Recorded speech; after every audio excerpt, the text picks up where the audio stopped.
Hey guys, this is John, and I'm playing Super Cheese in the 5-minute pool on ICC.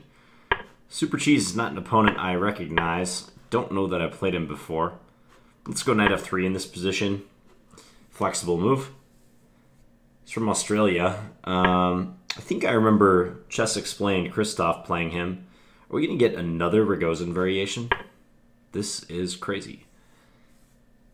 Yeah. I'm going to choose something calmer this time. Check. I'm going to go check, and then I'll play e3 immediately hereafter. Just playing for like a positional edge. A small positional edge. I don't really expect to get too much from this position as white. Not too much in the way of a theoretical advantage, at least. Black's knight being on c6 is undesirable for him. I mean, that's about all I'm working with here. I can castle. If I castle, he takes. I take. It's probably fine.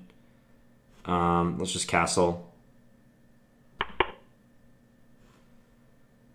Yeah, he can take on c4. I take, and b5 is not yet a threat because I have bishop takes b5, and the pawn is pinned. He would lose his rook behind it. So he actually is going to do that. All right. Maybe. Okay. Yeah, this is a standard idea in the Ragozin. Retreat the bishop to d6. So maybe I can play knight e4 now. Is that worthy of consideration? I think so. It looks okay.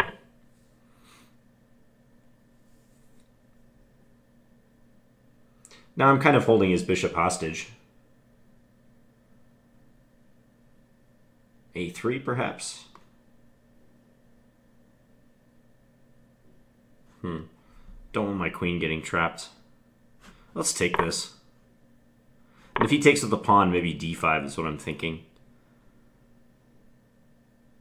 Yeah, it might give me something small. If I can get him to take and then recapture with my bishop, he'll have an isolated d-pawn. Otherwise, this knight has to move. Like, knight e5 makes some sense. Be interesting to play bishop e2 now and sack the d-pawn. Albeit probably a little unsound. I'll just play simple. I'll just do that. And now maybe here.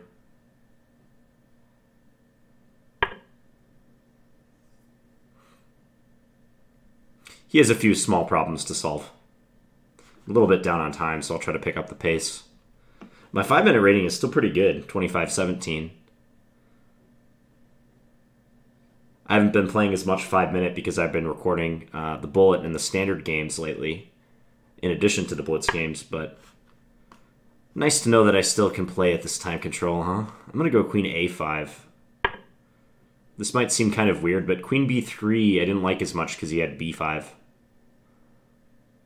Although b5 might not have... Well, yeah, b5 was probably working for him. This way I can... If he plays b5, I have the option of retreating to the b3 square. So that's nice. Let's just take this way. I'm pinning his b7 pawn to his rook behind it. He still hasn't fully equalized. Just go here. It's kind of a position he just has to be a little careful. Like my rook can come into c7 now. On that move I was thinking of taking, because I believe he has to take with a bishop if I do that. But I can also think about playing rook c7 all the same. Ooh, that might be really good. Just gotta watch my back rank a little bit. Rook c7. I'm a little worried about my back rank. I'd feel better about playing it if I had played like a move like h3 or something. Rook c7, can he possibly play queen d8? No, that can't work. Let's do it. It looks good.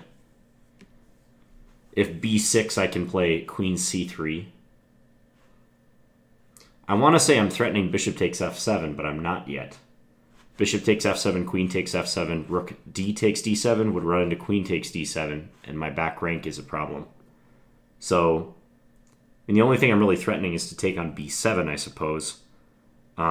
Maybe I'm threatening to just play h3 or something on the next move. So like I said, I'd really like to solve the back rank issue. Yeah, he can do that. But queen c3 keeps all the pressure on, does it not?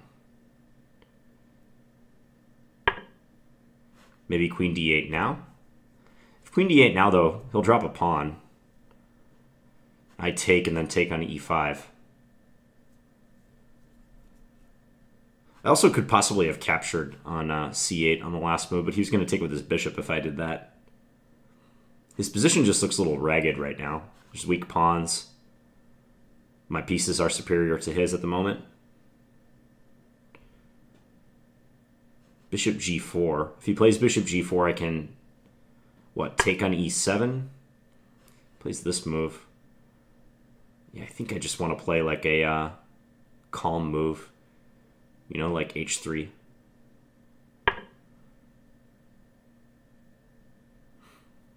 Now I never have to worry about getting checkmated on c1 or something. Or d1. Now bishop takes f7 is becoming a serious threat. Plays bishop e6. Okay.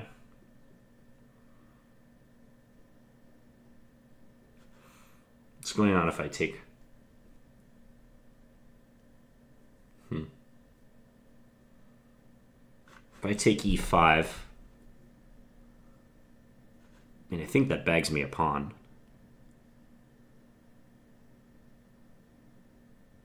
Yeah.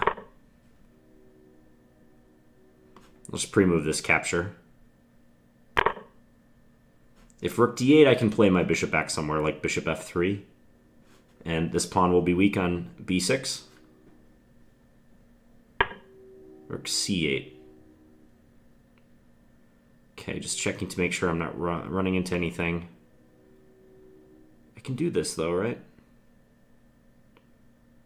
Don't see a problem with it. If he takes d5, I take with my rook. He gives a check on c1. I have king h2. There's nowhere he can go with his queen that will worry me. So I'm up 2 pawns. He can still pin me. He can play like rook d8, but I always have this bishop f3 move, or even e4 if necessary. I probably would opt for e4 right now. For rook b8, I can play queen takes a6. So that's no good for him either. Yeah, I don't see how he's going to get out of this without being down 2 pawns. His time is dwindling too. Has to make a decision soon.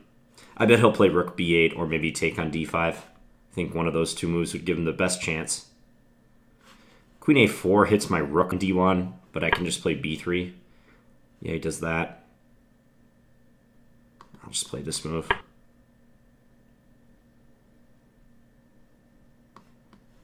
Remove that capture. He can bring his queen in, but it doesn't do anything.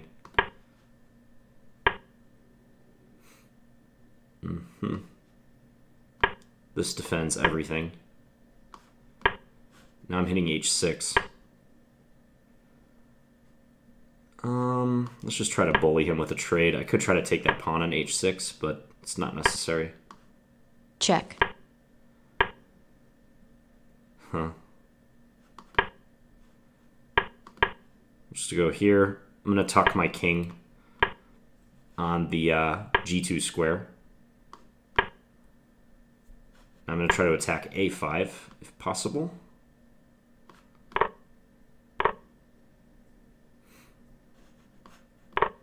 Yeah, let's just do this. Check. Oh, I dropped a pawn.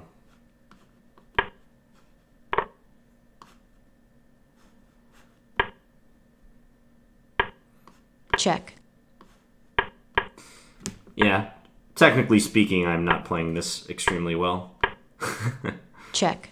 But, I am making progress a little bit. Yeah, and he forfeited on time. Alright, I'll take a look at this now. Let's go back. Check. So I played this capture on f6 this time. instead of bishop h4, the sharper move. Check. And this appears to give white like a little something. I mean, I think if black is playing precisely, this should be almost nothing. I wonder if taking on c4 and then playing e5 is better for him. Just a more direct way to play. If I play d5, he might be able to play this move, opening up an attack on my knight, and also bishop takes c3. The queen now attacks the knight on c3 as well. So I don't know that it was necessary for him to play a6.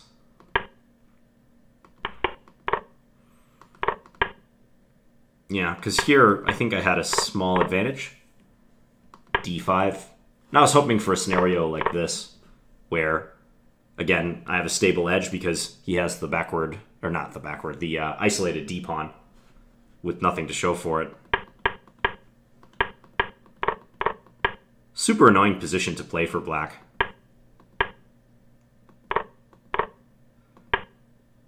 It's one of these positions where if you make one misstep and you're super cheese in this position, your position is going to go downhill rapidly. Black needs incredibly precise defense here to completely equalize. Or I don't even know if they can equalize. Probably not. Like, let's just take a look at the engine and see what it says. Yeah, big advantage to white. I have my rooks on good files. My queen is posted actively. I have a good bishop in the center. It's attacking the b7 pawn. Also creates some threats on f7 for later. And I'm ready to infiltrate down the file. So he went here. Yep, rook c7 seems to put him in a big bind. b6, queen c3, keeping the pressure on. And he had to spend a lot of time around here in order to neutralize my play. Looks like he came up with the best move, bishop e6, but there's not really any good way for him to avoid losing a pawn, at least. Yeah, and that was maybe unnecessary, just giving me this pawn, because now he played rook d8. Yeah, and this position is a technical win for white. I get the sense that I maybe should have just started advancing my queenside pawns. Check. I mean, on paper, there's no way I shouldn't be winning this position fairly easily. So, yeah, like around here, got a little sloppy. I played queen d5, he went here, and I decided, well, I'll just take this pawn, and then he'll take on d6, and I'll have two connected passers. But actually, that wasn't so great. I don't need to play that move right now. I could even just play something like b3 if I wanted. He can't move. So, yeah, actually his queen has 0 squares, practically. I mean, he could go to c3 maybe, but I could also do something the computer was suggesting, like right around here, which was to play rook c2 and try to bring the rook into c7, or alternatively maybe bring the rook into c6, which defends the pawn, applies pressure here. Well, also I'm threatening rook c8. That's probably the biggest threat of all, with potential mate on c8, on h8. So, yeah, if this was, if the time discrepancy was not so huge, I would have had to find a way to win this more precisely. I was trying to make sure he didn't get anything going perpetual-wise, but actually I don't have to really worry about a perpetual. Like, the engine's just saying advance the pawn, because this pawn structure is ideal for stopping his perpetual checks. Like, say he gives me a check here, and I play king h2 and he does this. I can just play a queen move to defend the f2 pawn. That's the base of my chain with the wave breaker pawn structure, which is, again, the pawns on f2, g3, and h4. So as long as I keep that defended, my king will not be exposed. And he will have to try something like this, something extreme, like this and then h4, in order to expose the king, but it shouldn't work. Yeah, the computer's showing plus 5.5, so it doesn't work. So, alright, well, I hope you guys enjoyed this game, and I'll be back with another Blitz video tomorrow. Thanks for watching, guys.